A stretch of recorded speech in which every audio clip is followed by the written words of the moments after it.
Let's take a look at the family room and kitchen, which is totally the heart of this house. It's where we spend all of our time, and it's also where we generate the power. So this room has the radiant floor system, which is toasty warm. It's incredible because there are 14,000 pounds of gypcrete in this house and masonry with the tiles. What happens is the sun comes in, so you not only have the benefit facing south of a natural heat gain, and you can see maybe along the floor here how the heat comes in really through the windows, but then you also have the water heating up the floor. So when you have a high ceiling, it's really important. Radiant becomes a big advantage because it's keeping that warm air closer to your body height. Now, what we've done here also is pretty exciting. We put in what's called a double insulated wall. A typical wall might only have an insulation value of 19. It's called an R19. The R factor is that insulation factor. We've doubled it up with an additional 2x6 and then 2x4 stud system and blown in a very high efficiency insulation. We're up to an R40. It's like wearing a shirt, you know, a sweater, and a coat.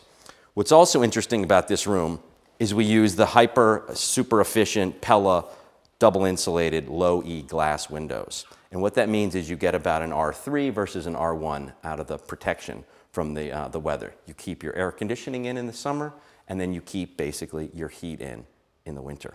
One of the things we tried to accomplish with this kitchen and family room was the function and the style. So right here is the real work zone. They call it the triangle between the range, the sink, and the refrigerator, ovens, and microwave, even a lower microwave so our son can actually get access to a little food if he needs to heat it up. And the idea is that you work here, but you're still connected socially as you look across to the family room, where now, whether it's the wet bar, whether it's the seating area and the television, you're connected as a family. It's not a separate room necessarily.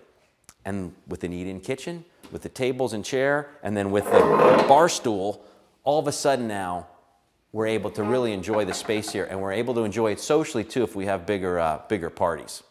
One of the most sophisticated things that we have here in the house is an in-floor slab. So it's the temperature control that lets me and the family with my wife and friends come over, and if we want to adjust it for a party or we want to set it where it's cooler in the evening versus the daytime, we can control the in-slab temperature from the hot water that's generated from the sun.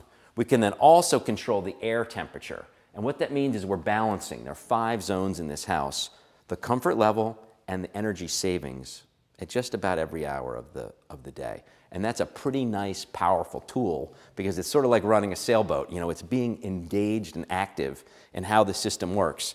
And literally by adjusting the different elements, we're able to go up and down with basically the target temperatures versus the actuals. And it's one of those things when we look in the basement, we'll show you where the source of that hot water is, redirected from the sun up on the roof.